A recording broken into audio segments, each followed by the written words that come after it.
Hoje a gente vai conhecer meninas, mulheres, jovens, cadeirantes que de alguma maneira vivenciaram o capacitismo. O capacitismo nu e cru, bem descarado, o capacitismo disfarçado de elogio, o capacitismo ofensivo que é para magoar, que é para machucar, e o próprio capacitismo que também teve que ser reavaliado e extinto, que também é uma questão. A gente fala de capacitismo, mas a gente era ou é capacitista. Então a gente vai descobrir um pouco essa história e como isso acontece. Meu nome é Fernanda, eu tenho 27 anos, sou cadeirante desde os 7. Oi gente, eu sou Amanda, sou tetraplégica e eu fui convidada pela Stephanie para vir contar alguma situação de preconceitos que eu já passei pela minha deficiência. Oi gente, me chamo Suelen, sou tetraplégica. Olá, meu nome é Thaisa, eu tive paralisia cerebral quando muito pequena e hoje em dia eu me locomovo com o auxílio de um andador. Meu nome é Júnia, eu tenho 23 anos e há 6 anos atrás eu sofri um acidente de moto, do qual eu me tornei cadeirante. Me chamo Maiane, tenho 28 anos, 15 anos de lesão, moro em Vitória da Conquista, no interior da Bahia. A Stephanie me convidou para contar uma história de capacitismo, que nada mais é do que o preconceito contra a pessoa com deficiência, que a gente sofre quase todos os dias. Então eu decidi contar a história do bife de fígado, que é muito engraçado, que eu sempre conto. Uma vez eu fui no mercado para comprar 4 bifes de fígado, e aí na fila do mercado, do açougue, um rapaz que estava do lado falou que queria me dar 1 quilo de bife de fígado, que fazia questão de pagar 1 quilo de bife de fígado para mim. E aí eu falei que não, obrigada, e voltei a pedir pro rapaz que estava atendendo os meus 4 bifes de fígado. E aí ele insistiu de novo, se dirigiu ao rapaz que estava atendendo, falou que fazia questão e que era para ele sim me dar 1 quilo de bife de fígado. E aí eu virei para ele, falei que eu não queria, que eu tinha condições de pagar se eu quisesse e que era para ele respeitar isso.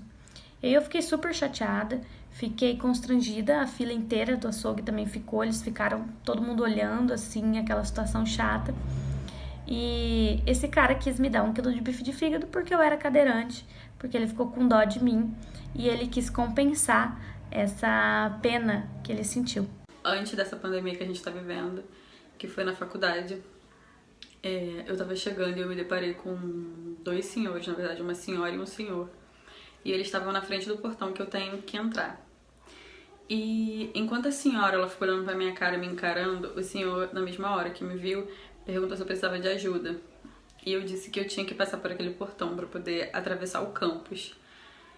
Sendo que esse portão, ele só abre com o interfone. Daí ele foi lá em cima e pediu pra alguém abrir. E enquanto ele foi, essa mulher, ela ficou junto comigo.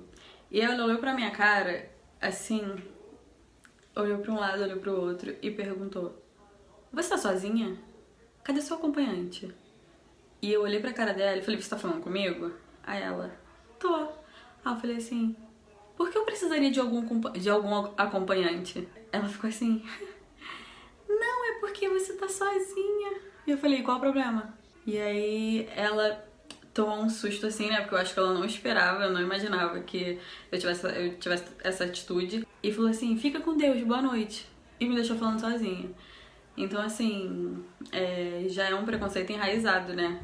Todas as pessoas que veem um cadeirante acham que cadeirante é sinônimo de cuidado, e não é. Nós somos independentes, eu digo por mim mesma, eu moro sozinha há 4 anos, eu faço faculdade de Direito, eu tô no 5º período, eu dirijo, eu vou ao mercado, eu vivo a minha vida normalmente. Existem muitas dessas situações, mas também existe sempre aquela que nos indigna mais, que nos deixa mais irritadas.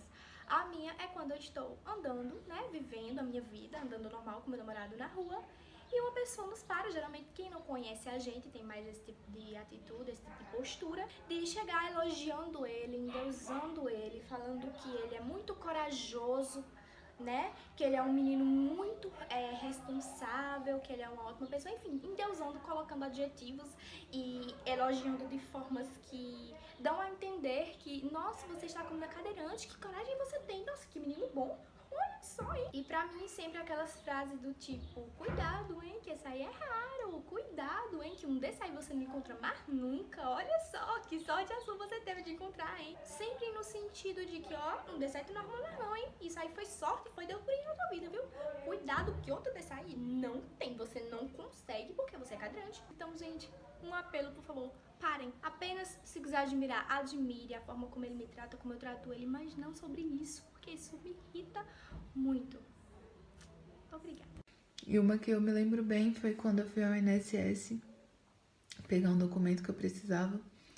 E a moça que me atendeu, ela não dirigia a palavra a mim tudo que ela precisava perguntar ou falar. Ela falava com a minha mãe.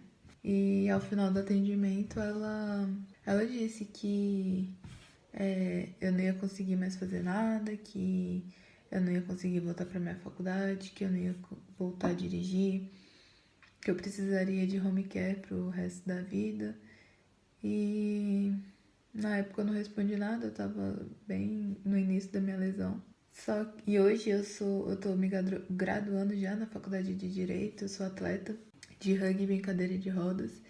Eu dirijo, eu tenho uma independência, vida normal, claro, com algumas limitações. Em uma viagem para o interior de São Paulo, na Aparecida do Norte, no qual foi eu, minha avó, minha tia e minha prima, ao chegarmos na rodoviária Tietê, ao comprarmos as passagens, eu solicitei à moça que fosse assentos prioritários para mim e para minha avó. Expliquei a ela a situação, perguntei se tinha alguém para me auxiliar a subir no ônibus. Ela, sim, não se preocupe, tá tranquilo. Só que a questão das passagens, os assentos prioritários já foram preenchidos. Podem ser o de trás? Eu falei, tranquilo, uma cadeira atrás, não tem problema nenhum. Se tiver alguém para ajudar, tá tranquilo. Ela, sim, temos a equipe lá disposta a ajudar. Eu falei, ok. O ônibus chegou, o pessoal foi entrando, aí eu comentei com o motorista que meus assentos não seriam os prioritários, seriam os de trás. E se ele precisasse de ajuda, minha prima poderia auxiliar, pegando na perna e ele pegando no tronco. Ele, não, vou ver com o pessoal se pode estar cedendo para você e sentar logo atrás, já que é uma cadeira, já que é próximo, enfim. Aí, uma das moças cederam, sentei na poltrona dela, porém, ela estava com a senhora e com a criança. Essa senhora até então não gostou que ela fez a troca. Essa senhora começou a falar que ela tinha comprado o assento e que ela não aceitava trocar, que se eu quisesse eu teria comprado antes, que não existe esse negócio de lei para deficientes, que era só balela porque eu não sentava atrás, que tinha uma criança e a criança tinha que ficar próxima delas duas. Eu falei, ok, minha senhora. A filha da senhora me cedeu, de acordo, a senhora falou que não existe lei. Existe a lei dos assentos prioritários. Reconheço que a senhora comprou antes, mas a filha da senhora teve uma boa ação de estar me cedendo. Ela mais me cedeu contra a minha vontade, porque a gente tinha que ficar próxima e, enfim, aquele bafafá. Minha avó começou a ficar agoniada e minha avó é diabética, minha avó tem hipertensão.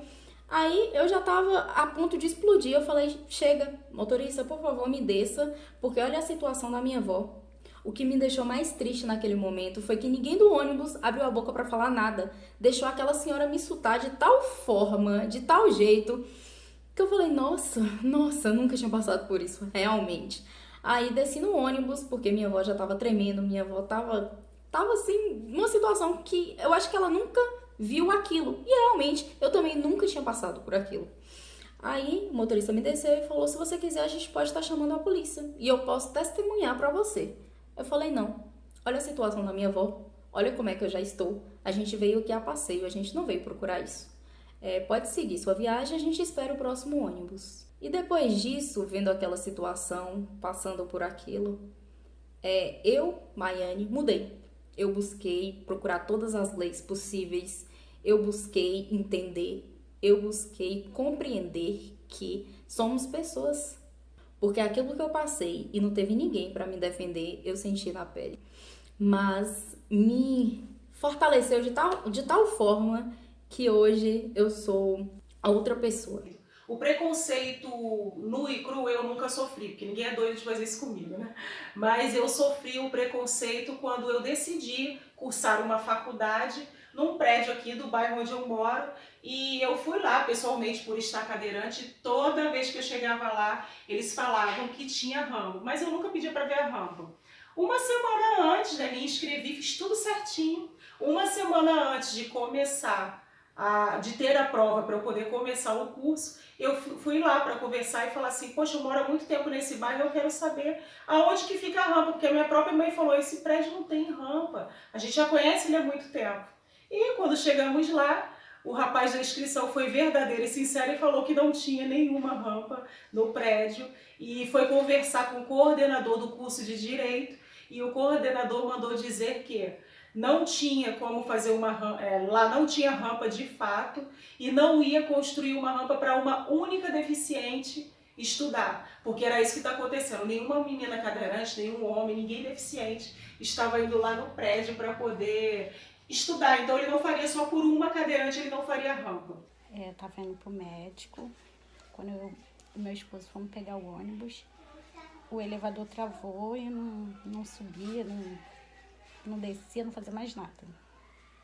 Ele pediu para todos os passageiros descer e esperar o próximo ônibus.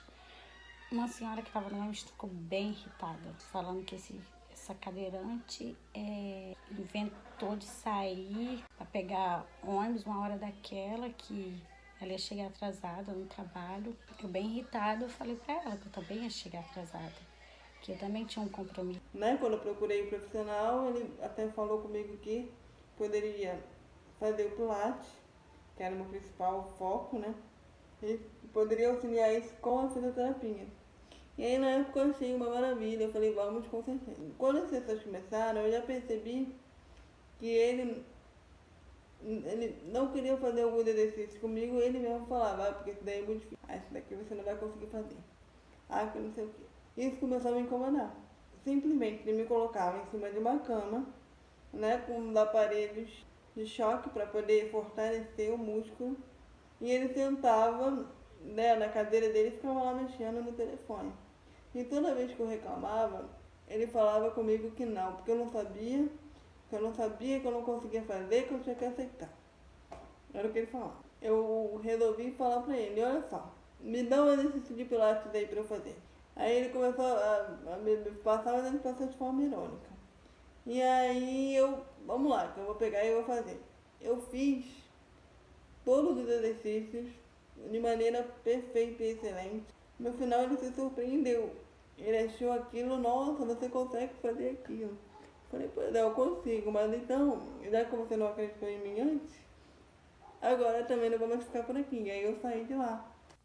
Eu resolvi participar de um concurso aqui na minha cidade, um concurso que iria eleger 3 meninas, dentre uma que ficaria como rainha e as outras 2 como princesa.